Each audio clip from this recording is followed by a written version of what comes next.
विंध्यापुर नामक राज्य का पालन रंजित वर्मा नामक एक राजा करता था। उस राज्य का वही एक अमीर आदमी था। उसका कौशल वर्मा नामक एक बेटा भी था जिससे वो बहुत प्यार करता था। उस राज्य में पानी की समस्या थी, इसी कारण सभी पानी को बहुत दूर से लाते थे।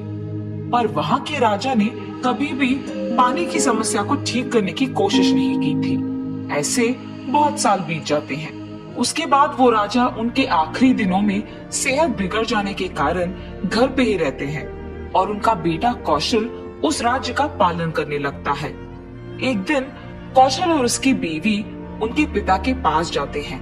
उन्हें दुखी देख राजा कहते हैं, बेटा, मुझे देख तुम लोग ऐसे दुखी मत हो। हमारे राज्य में एक जादुई कुआं है और इसके बारे में सिर्फ मैं जानता हूँ।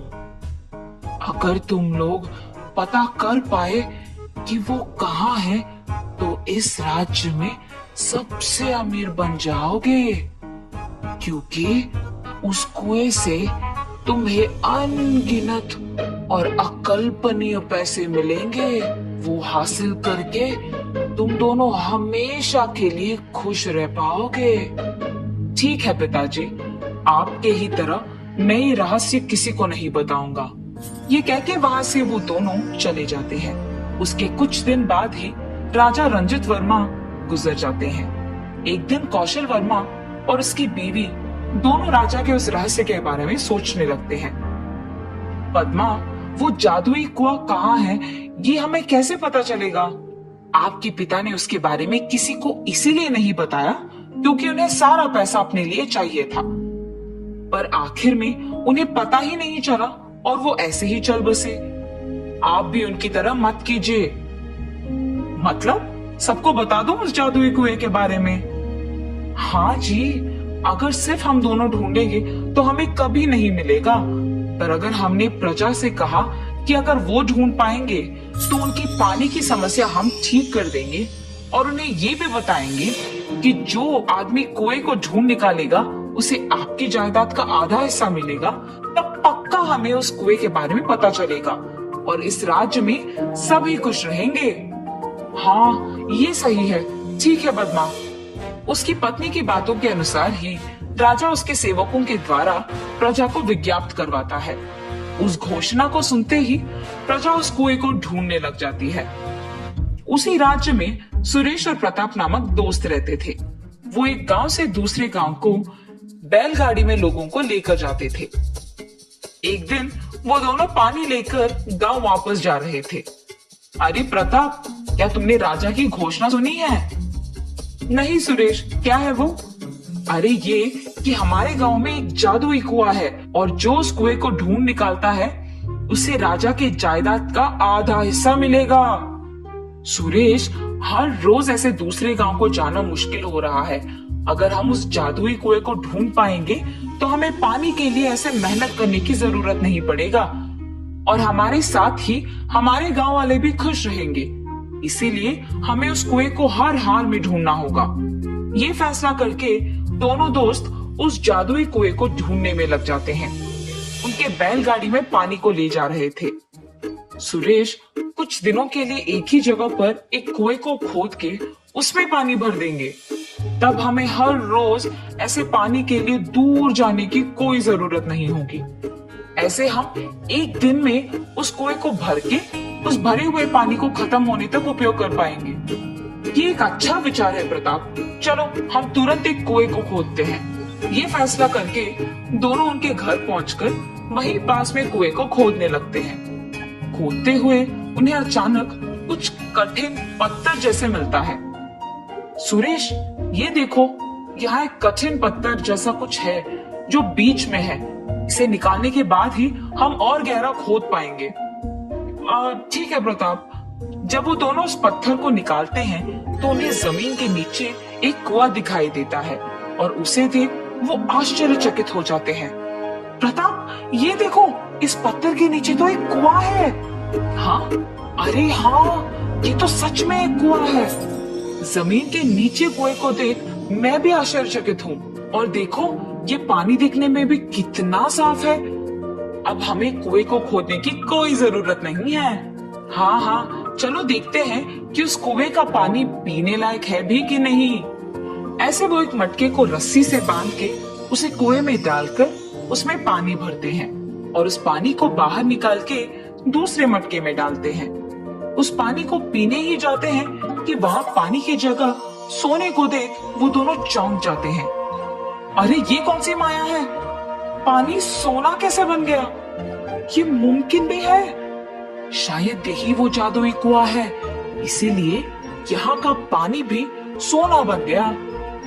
एक और बार उस कुएं से पानी बाहर निकालकर देखते हैं। चलो इस बार वो पानी को मटके से बाहर निकालकर उसे जमीन पे बहला देते हैं। जमीन पे पानी उनकी आंखों के ठीक सामने सोने में बदल जाता है। ये देख वो दोनों बहुत खुश होते हैं। ऐसे वो खुशी खुशी कुएं से पानी निकालकर उसे जमीन पे बहने देते हैं। सुरेश, ये वाकई जादुई कुआं है। हमने इस कुएं के लिए जमीन के ऊपर तो बहुत ढूंढा, लेकिन जमीन के नीचे नहीं ढूंढा। अगर हमने आज कुएं के लिए खोदा नहीं होता तो ये कुआं हमें शायद कभी नहीं मिलता। हाँ प्रताप, मेरे हाथ बहुत दर्द दे रहे हैं। आज के लिए इतना सोना काफी है, कल यहाँ से कुछ और सोना लेकर जाएंगे, ठीक है? ये क्या बात हुई सुरेश, हम इसके बारे में राजा को नहीं बताएंगे क्या? क्योंकि तब वो हमारे पानी की समस्या का हल निकालेंगे और सारी प्रजा खुश रहेगी।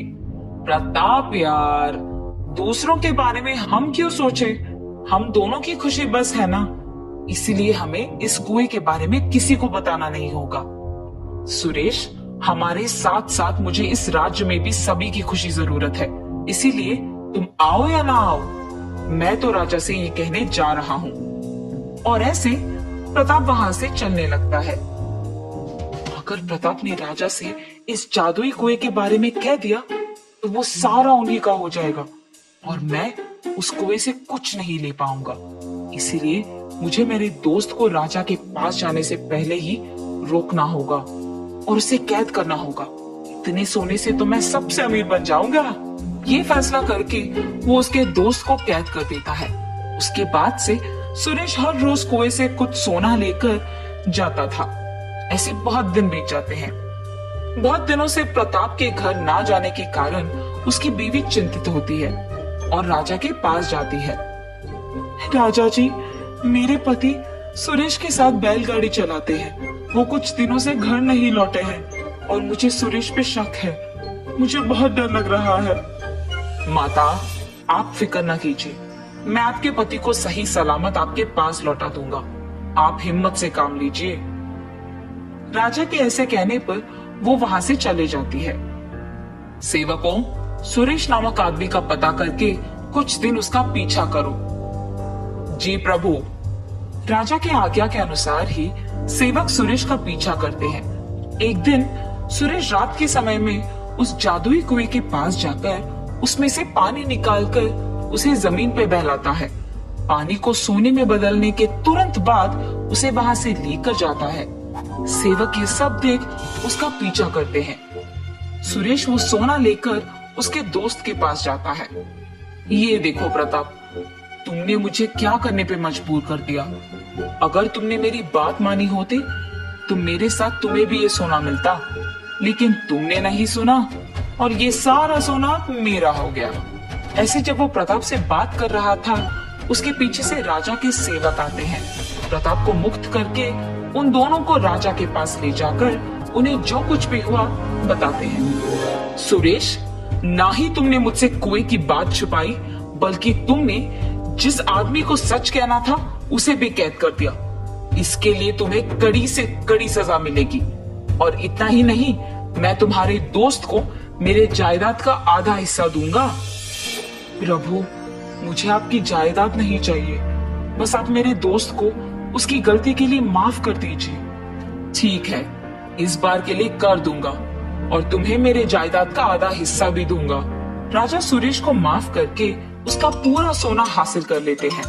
राजा के माफ करने के बावजूद सुरेश को बहुत दुख होता है कि उसका पूरा सोना चला गया। उसी दुख में वो वहां से चले जाता है और प्रताप को दिए हुए वचन के अनुसार उसे उनकी जायदाद का आधा हिस्सा देता है और वो वहां से खुशी खुशी चले जाता है।